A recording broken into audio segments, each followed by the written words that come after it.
Manager টেলিফোনে রূপাকে ধরিয়ে দিল। রূপা শান্ত গলায় বলল, এতদিন পর হঠাৎ, কি ব্যাপার? কোনো ব্যাপার না, গলার স্বর শোনার জন্য টেলিফোন করলাম। গলার স্বর তো শোনা হয়ে গেছে, এখন কি টেলিফোন রেখে দেব? না, আর কিছুক্ষণ শুনি। কতক্ষণ? Minimum 3 minute. 3 মিনিট কেন? গান 3 মিনিটের মতো হয়, সেই জন্য 3 মিনিট। ভালো, ঠিক আছে, 3 মিনিট কথা শোনো। এক নাগাড়ে 3 মিনিট কথা বলবো, নাকি মাঝে মধ্যে তুমিও কিছু বলবে? রেগে আছো কেন রূপা? রেগে নেই, শরীর ভালো না। নতুন কি যেন একটা ভাইরাস এসেছে, সেই জ্বর। একটু আগে জ্বর দেখেছি 103.5, এখন মনে হয় আর একটু বেড়েছে। বলো কি? টেলিফোন রেখে মাথায় পানি দাও। 3 মিনিট তো এখনো শেষ হয়নি। 3 মিনিট শেষ হোক। 3 মিনিটের শেষ 1 মিনিট আবুল কালাম সাহেবের জন্য আলাদা করে রাখো তো প্লিজ। তার মানে আমাদের ম্যাচের ম্যানেজারের সকল মানুষের গলার স্বর শোনা এবং সেই স্বর নিয়ে গবেষণা করা। তিনি তোমার গলার স্বরের ব্যাপারে আগ্রহী। তাকে টেলিফোন দেব? দাও। আমি কালাম সাহেবের দিকে টেলিফোন রিসিভার এগিয়ে দিলাম। তিনি অতি বিনয় গলায় বলল, ম্যাডাম সালাম আলাইকুম। অন্যের টেলিফোনে কথাবার্তা আগে পেতে শোনা কোনো কাজের কথা না। আমি উঠে পড়লাম। আমি বসে আছি নৌকার গলিয়ে, পা ঝুলিয়ে বসেছি। নৌকা খুবই দুলছে বলেই মাঝে মাঝে নদীর পানিতে পা ডুবে যাচ্ছে। শরীর শিরশির করে কাঁপছে, গায়ে কাঁপন লাগছে। নদীর পানি এত ঠান্ডা হবার কথা না। এই নদীর পানি এত ঠান্ডা কেন? মনে হচ্ছে বরফ কালা পানি। ঘটনাটা কি? স্বপ্নের নমুনা তো? ঘুমের মধ্যেও চেতনার একটি অংশ জাগ্রত থাকে। সেই অংশ আমাকে বলল, তুমি স্বপ্ন দেখছো। এখন তোমার ঘুম পাতলা হয়ে আসছে।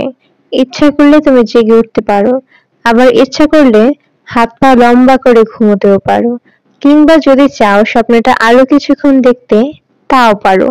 স্বপ্নকে তোমার ইচ্ছার অধীন করে দেওয়া হলো। আমি বললাম, স্বপ্নটাই দেখি। স্বপ্নটা কোনো ভয়ঙ্কর দিকে মোড় না নিলেই হবে। যদি দেখি ঝড়ে নৌকা ডুবে গেছে, আমি পানিটা খাবি খাচ্ছি, তাহলে সর্বনাশ। কি ঘটবে বলতো? স্বপ্নে কি ঘটবে তা তো বলতে পারছি না। তাহলে স্বপ্নটা বাদ থাক, আমি বরং আরো কিছুক্ষণ ঘুমাই। বেশ তো, মাথা থেকে স্বপ্ন দূর করে দাও। আমি মাথা থেকে স্বপ্ন ঝেড়ে ফেলতে চেষ্টা করলাম, স্বপ্নটা যাচ্ছে না। স্বপ্নের নৌকাটা অনেক বেশি দুলছে। আমি পা তুলে বসলাম। নদীর পানি ঠান্ডাটা অসহ্য লাগছে। পা তুলে বসার সঙ্গে সঙ্গে স্বপ্ন অন্যদিকে মোড় নিল। দেখা গেল বিশাল স্টিমার যাচ্ছে দ্রুত, নদীর পানি কেটে আমাদের নৌকার দিকে আসছে। স্টিমারের মাথায় সার্চ লাইট। সেই সার্চ লাইটের আলো ফেলা হয়েছে আমার চোখে। চোখ জ্বালা করছে। নৌকার মাঝি ব্যাকুল হয়ে ডাকছে, হিমু ভাই, হিমু। স্টিমারের ইঞ্জিনের প্রচন্ড শব্দে তার গলা ঢাকা পড়ে যাচ্ছে। স্বপ্ন অতি দ্রুত খারাপ দিকে যাচ্ছে। আমার উঠে পড়া দরকার। আমি তাই করলাম। চোখ মেললাম। নৌকার মাঝি আমাকে ডাকছে না, ডাকছেন জয়নাল সাহেব। নৌকার মাঝির মতোই ব্যাকুল গলায় হিমু ভাই করছেন। জয়নাল সাহেব বললেন, জানালা খোলা রেখে ঘুমিয়েছেন? অবস্থাটা দেখেছেন? বৃষ্টিতে তো গোসল করে ফেলেছেন। ওঠেন, গা মোছেন, ঠান্ডা লেগে যাবে। ফ্লাক্সে করে চা এনেছি, চা খান। মুখ ধুয়ে আসবেন না বাসি মুখে খাবেন? আমি কিছুই বললাম না। মাথা থেকে স্বপ্নটা এখনো যায়নি। স্টিমারের চোখে দেখতে না পেলেও তার ইঞ্জিনের ঘর ঘর শব্দ এখনো কানে বাজছে। সার্চ লাইটের আলো এখনো আমার চোখে, এজন্যই চোখ মিটমিট করছে। জয়নাল সাহেব গ্লাস ভর্তি করে চা ঢেলছেন। তাকে দেখে খুবই আনন্দিত মনে হচ্ছে। বড় কোনো আনন্দের খবর দেওয়ার আগে মানুষের চোখে মুখে যে আভা থাকে, সেরকম মুখের আভা। চোখে ছড়ো ছড়ো ভাবও আছে। আদরের কনিষ্ঠ কন্যা স্কুলের পরীক্ষায় ফার্স্ট হলে বাবাদের চোখে এমন ছলছলে হয়ে যায়। জয়নাল সাহেবের কোনো মেয়ে আছে কিনা জানি না, মনে করে জিজ্ঞেস করতে হবে। হিমু সাহেব? জি। চাটা খেয়ে আরাম পাবেন। স্পেশাল চা, গনি মিয়ার দোকানের চা। এই চা শুধু 2 জায়গাতে পাওয়া যায়, এক ঠাটারি বাজারের গনি মিয়ার দোকানে, আর এক পাওয়া যাবে ভেস্তে। আল্লাপাক বলেছেন সব ভালো জিনিস ভেস্তে আছে। আমি হাত বাড়িয়ে চায়ের গ্লাস দিলাম। জয়নাল সাহেব উজ্জ্বল চোখের দিকে তাকাতে ভালো লাগছে। বুঝলেন ভাই, সকাল থেকে বৃষ্টি হচ্ছে তো, বৃষ্টি দেখেই মনে করলাম গনি মিয়ার দোকানের স্পেশাল চা হিমু ভাইকে খাওয়াই। ঠাটারি বাজারে চলে গেলেন? জি, প্রথমে একটা ফ্লাক্স কিনলাম। এত দূর থেকে তো আর কোকের খালি বোতলে করে চা আনা যাবে না। চা গরম আছে? হ্যাঁ গরম। খেতে কেমন?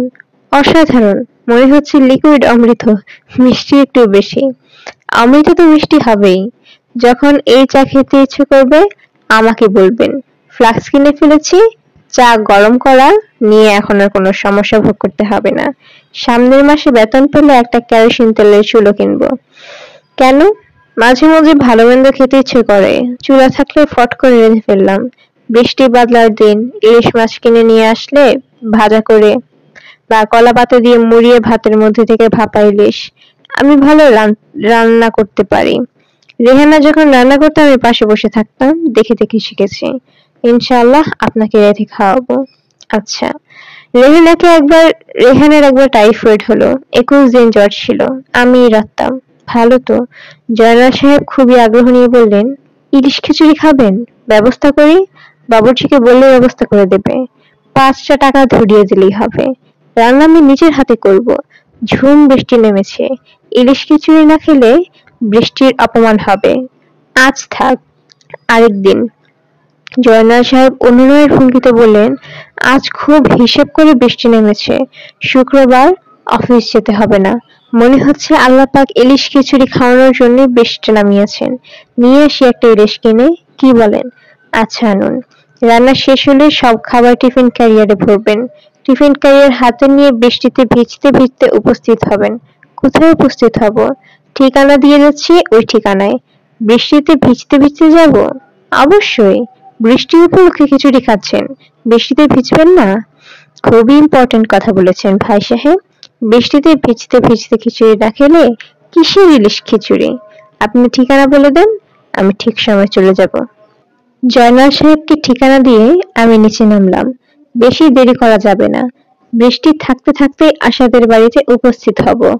একটা ছোট্ট চমক, আশাকে বলেছিলাম 2 দিন পর বৃষ্টি নামবে, পাকে চক্রে তাই হচ্ছে। 2 দিন পরই বৃষ্টি হচ্ছে। ঝড়ে বকমরে ফকিরের কেরামতি জাহির হয়। যথানিয়মে বৃষ্টি হচ্ছে, আমার কেরামতি জাহির হচ্ছে। বের হওয়ার মুখে ম্যাচ ম্যানেজার আবুল কালামের সঙ্গে দেখা হয়ে গেল। তার চাকরি আবার হয়তো নট হয়েছে। তিনি ম্যানেজারের চেয়ারে বসে নেই, অন্য চেয়ারে বসা। মুখ অত্যন্ত মলিন, রাতে মনে হয় ঘুমও হয়নি, চোখের দৃষ্টি ঘোলাটে। একদিনে বয়স বেড়ে গেছে। এক শালিক দেখা যেমন খারাপ, মলিন মুখে একাকী কেউ বসে আছে এটা দেখাও সেরকমই খারাপ। ঢিল মেরে অমঙ্গলের এক শালিক উড়িয়ে দেওয়া যায়, এক মানুষ উড়ানো যায় না। তবে মানুষটার মন ভালো করার চেষ্টা করা যায়। আমি সেই দিকেই অগ্রসর হলাম। হাসি মুখে বললাম, আবুল কালাম সাহেবের খবর কি? ভালো। মন খারাপ নাকি? না। বৃষ্টি কেমন নেমেছে দেখেছেন? কুকুর বিড়াল বৃষ্টিকেও ছাড়িয়ে যাচ্ছে। এই বৃষ্টির নাম বাঘসিংহ বৃষ্টি। বৃষ্টিতে ভিজবেন নাকি? বৃষ্টিতে ম্লান করতে চাইলে চলে আসুন। স্নান? বৃষ্টি স্নান করতে চাইলে চলে আসুন। না। চাকরি নিয়ে কোনো সমস্যা হয়নি তো? নিজের চেয়ার ছেড়ে অন্য চেয়ারে বসে আছেন তাই জিজ্ঞাসা করলাম। কোনো সমস্যা হয়েছে? না। আবুল কালাম না বললেন খুবই দুর্বল ভঙ্গিতে এবং অন্যদিকে তাকিয়ে। এর একই অর্থ চাকরি আবার নট হয়েছে। চাকরি ফিরে না পাওয়া পর্যন্ত ভদ্রলোকের মুখে বিমর্ষতা কাটবে না। তবু শেষ চেষ্টা হিসেবে বললাম, বর্ষার প্রথম বৃষ্টিতে কই মাছের মনে আনন্দ হয়। তারা পুকুর ছিঁড়ে লাফাতে লাফাতে ডাঙায় উঠে আসে। আর আপনি মুখ ভোঁতা করে বসে আছেন। আবুল কালাম বিরক্ত মুখে বললেন, আমি তো কই মাছ না, খামাখা লাফালাফি করবো কেন? আপনি বৃষ্টিতে ভিজে লাফালাফি করতে চান, করেন। কেউ তার আপনাকে না করছে না। চাকরি চলে গেছে? হ্যাঁ চলে গেছে। খুশি হয়েছেন? যান এখন খুশি মনে বৃষ্টিতে ভিজেন। 1 ঘন্টা ঝুম বৃষ্টি ঢাকা শহরকে অচল করে দেওয়ার জন্য যথেষ্ট। রাত 3টা থেকে বৃষ্টি শুরু হয়েছে, এখন বাজছে 9টা। 6 ঘন্টা একনাগাড়ে বৃষ্টিতে শহর পানিতে ডুবে যাওয়ার কথা। ডুবন্ত শহর দেখার মধ্যেও আনন্দ আছে। চৈত্র দিনের শুকনো শহর আর বর্ষা দিনের ডুবন্ত শহরের মধ্যে আকাশ পাতালের চেয়েও বেশি ফারাক। এ শহরের দুই রূপ নয়, যেন সম্পূর্ণ আলাদা দুইটি শহর। প্রতিটি বড় রাস্তা নদী হয়ে গেছে, রাস্তায় নদীর মতো স্রোত আছে। ঘূর্ণি পর্যন্ত আছে, অবস্থা যা জোয়ার ভাটা থাকাও বিচিত্র নয়। এ শহরের পানিতে ডুবে গেছে, ফুটপাতেও 1 হাঁটু পানি। ম্যানহোলের খোলা ঢাকনা যখন চোখে দেখা যায় তখনও মানুষ ম্যানহোলে পড়ে যায়। আর আজ তো পানিতেই সব ঢাকা। আজ এগুতে হবে হাঁটি হাঁটি পাপা করে। প্রথম পা ম্যানহোলে পড়লো কিনা এই বিষয়ে নিশ্চিত হয়ে তবেই দ্বিতীয় পা তুলতে হবে। রাস্তার জায়গায় জায়গায় গাড়ি ডুবে আছে। গাড়ির মালিকরা অসহায় ভঙ্গিতে টোকাই জোগাড় করার চেষ্টা করছে। গাড়ি ঠেলতে হবে। টোকাইরা গাড়ির চাকার হাওয়া ছেড়ে দেওয়াতে যেমন দক্ষ, গাড়ি ঠেলার ব্যাপারেও সেরকমই দক্ষ। একটা সাধারণ 1500 সিসি গাড়ি ঠেলার জন্য 4 জন টোকাই যথেষ্ট। মহানন্দে তারা গাড়ি ঠেলে নিয়ে যাবে। বকশিশ পেলে ভালো, না পেলেও কোনো ক্ষতি নেই। গাড়ি ঠেলতে পারার আনন্দেই তারা আনন্দিত। হরতালের দিন এসব রাস্তার ক্রিকেট খেলা হয়, আজ হচ্ছে সাঁতার খেলা। এরশাদ সাহেবের পথকলীরা পানিতে লাফালাফি ঝাপাঝাপি করছে। এর মধ্যে একটা কলা গাছও দেখি জোগাড় হয়েছে। কলা গাছ ধরে সাঁতার দেওয়ার চেষ্টা হচ্ছে। একটা ফুটফুটে বাচ্চা মেয়ে ঘোড়ায় চড়ার ভঙ্গিতে অতি গম্ভীর মুখে কলা গাছে বসে আছে। তিন চারটা তার বয়সী ছেলে কলা গাছ ছিল নিয়ে যাচ্ছে, যেন মেয়েটি বর্ষা রানী, বৃষ্টি উৎসবের রানী। অতি মজাদার দৃশ্য। সিএনএন টিভির লোকজন থাকলে এই দৃশ্য ক্যামেরায় নিত। তালাবিহীন তালা তালাবিহীন দেশের জয়কলি শিরোনামে মজার করে একটা রিপোর্ট পৃথিবীর মানুষেরা দেখতে পেত। বিকল্প ব্যবস্থায় বাংলাদেশের মানুষজন পারদর্শী। কাপড় না ভিজিয়ে রাস্তা পারে পারে ব্যবস্থা করা হয়েছে। 2টা টুলবক্সের সাহায্যে কাজটা করা হচ্ছে। 2 টাকা করে পারানি। আর আরো 3-4 দিন এই অবস্থা চললে অতি অবশ্যই রাস্তায় নৌকা নেমে যাবে। আওয়ামী নেতারা মুজিব কোট গায়ে দিয়ে হাসি মুখে বলবেন, বলেছিলাম না নৌকা ছাড়া আমাদের কোনো গতি নাই, দেখলেন তো। কলিং বেল টিপতে দরজা খুলে দিল আশা। 1 সেকেন্ডও দেরি হলো না। মনে হলো দরজায় হাতল ধরে সে দাঁড়িয়েছিল। কেউ বেল টিপবে আর সে দরজা খুলবে। আমি বললাম, চলো বের হয়ে পড়ি। আশা বলল, আপনার কি অবস্থা? ভিজে কি হয়েছেন? হাতের চামড়া নীল হয়ে গেছে। আপনার ছাতা নেই? না। এমন বৃষ্টিতে ছাতা ছাড়া বের হবেন? আপনার তো অসুখ করবে। তুমি সময় নষ্ট করছো। বৃষ্টি থাকতে থাকতে বের হতে হবে। ঘরে ঢুকবেন না? গা দিয়ে পানি পড়ছে। এই অবস্থায় কার্পেটওয়ালা ঘরে ঢোকা যাবে না। টাওয়াল দিচ্ছি, গা মুছে নিন। আবার তো ভিজবেই। গা মুছে লাভ কি? এরকম বৃষ্টি আমি আমার জীবনে দেখিনি। কি অদ্ভুত কাণ্ড! ননস্টপ বৃষ্টি। 5 মিনিট সময় দিলাম, এর মধ্যে বের হয়ে এসো। গরম কফি বানিয়ে দেব? আপনি শীতে কাঁপছেন। কিচ্ছু লাগবে না, তুমি বের হও। গামবুট, রেইনকোট, ছাতা সব আছে তো? সবই আছে, তবে আমি কোনোটি নেব না। আপনি যেভাবে বের হয়েছেন আমিও সেভাবে বের হব। আপনার মতো খালি পায়ে হাঁটবো। সে কি? শুধু শাড়ি পাল্টে শার্ট প্যান্ট পরবো। ভেজা শাড়ি গায়ে লেপ্টে থাকতে দেখতে ভালো লাগবে না। আপনার পরিকল্পনা কি? আজ আমরা কি দেখব? পাইপে বসে বৃষ্টি দেখব। পাইপে বসে বৃষ্টি বিলাস করা হবে। ইলিশ খিচুড়ি খাওয়া হবে। তবে তার আগে সোহরাওয়ার্দী উদ্যানে যেতে হবে। সেখানে কদম ফুলের গাছ আছে। গাছ থেকে কদম ফুল ছিঁড়তে হবে। কেন? কদম ফুল ছাড়া বর্ষা যাপন হয় না। তার মানে বর্ষা দেখতে হলে কদম ফুল লাগে। এক একটা দেখার এক এক রকমের নিয়ম। জ্যোৎস্না দেখতে হয় সাদা রঙের কাপড় পরে, কালো রঙের কাপড় পরে জ্যোৎস্না দেখা যায় না। একইভাবে বর্ষা দেখতে হয় কদম ফুল নিয়ে। কে বানিয়েছে এসব নিয়ম? আমি হাসলাম, জবাব দিলাম না। আসা গেল কাপড় বদলাতে। আকাশ পরিষ্কার হয়ে আসছিল। আবারও মেঘ জমতে শুরু করেছে। মনে হচ্ছে আজ সারাদিন বৃষ্টি ধরবে না। মেঘের পর মেঘ জমবে, আঁধার হয়ে আসবে। রূপা তার সারাউন্ড সিস্টেমের ট্রাম্পের কোন সিডি চালিয়ে দেবে। বৃষ্টি নামলেই তার নাকি ট্রাম্পের গান শুনতে ইচ্ছে করে। রাস্তায় নেমে আসা বাচ্চা মেয়েদের মতো চেঁচিয়ে বলল, হোয়াট আ ডে। আমি বললাম, খুব মজা লাগছে। আশা বলল, মজা না, অন্যরকম লাগছে। গায়ে যেমন বৃষ্টির ফোঁটা পড়ছে, মনে হচ্ছে শরীরের ভেতরেও পড়ছে। শুধু গায়ে বৃষ্টির ফোঁটা পড়তো, তাহলে হতো মজা বা ফান। যেহেতু বৃষ্টির ফোঁটা শরীরের ভেতরেও পড়ছে, তাই এটা ফান না, অন্য কিছু। আচ্ছা শুনুন, আপনি তো নানানভাবে আমাকে চমকে দিয়েছেন। আমিও কিন্তু আপনাকে চমকে দিতে পারি।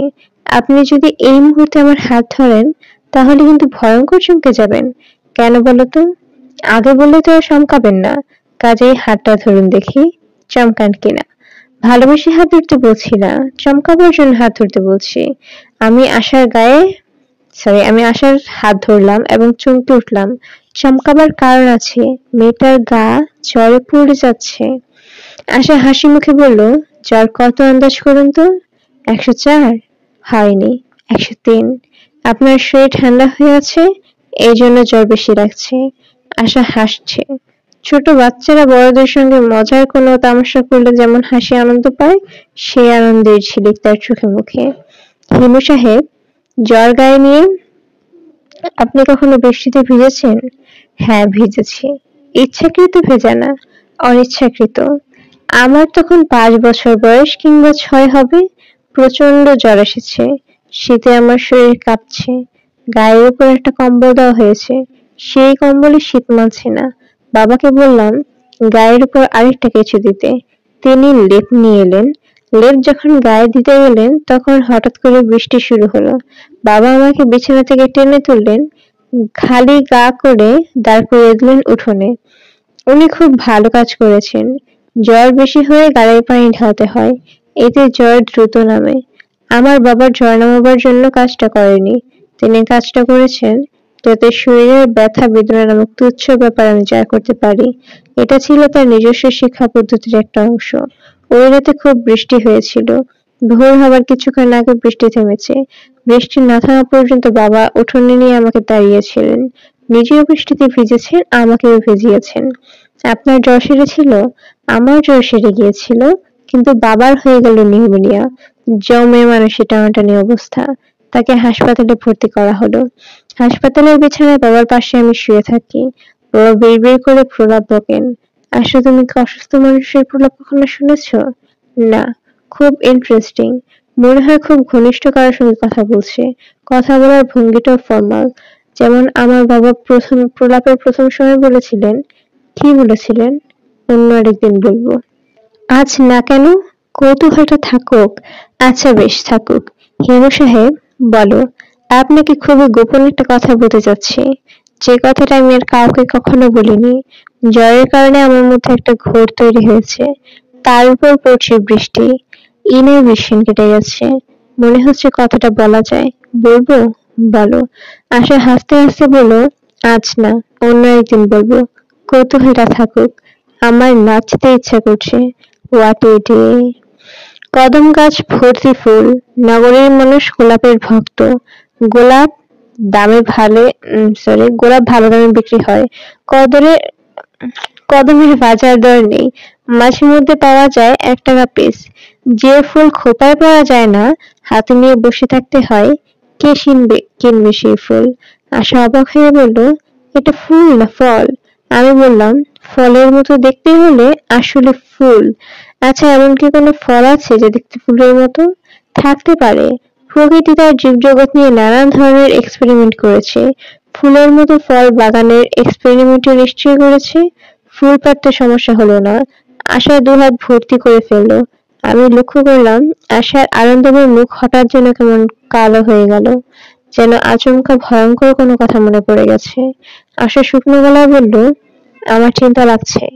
কি চিন্তা? আমার মনে হচ্ছে ফুলের মতো ফল আর ফলের মতো ফুল, এই লাইনগুলো আমার মাথায় ঢুকে যাবে। ছোটবেলা থেকেই আমার এই সমস্যা আছে। হঠাৎ করে একটা লাইন মাথায় ঢুকে যায়, তখন রেকর্ডের মধ্যে বাজতে থাকে লাইনগুলো মাথার মধ্যে। জাগলো অবস্থায় বাজে, ঘুমন্ত অবস্থায় বাজে। অন্তহীন লুপ চলছে চলছে, জীবন অতিষ্ঠ হয়ে যায়। লাইনগুলো কি মাথায় ঢুকে গেছে? হুম। বের করার কোনো পদ্ধতি নেই? না। ফালতু এই লাইনগুলো বের করে নতুন কোনো লাইন ঢুকিয়ে দাও। নতুন লাইনগুলো কি? বাদলা দিনের কবিতার লাইন ঢুকিয়ে দাও। বৃষ্টি পড়ে টাপুর টুপুর নদে এলো বান। আরেকবার বলি, বাদলা দিনে মনে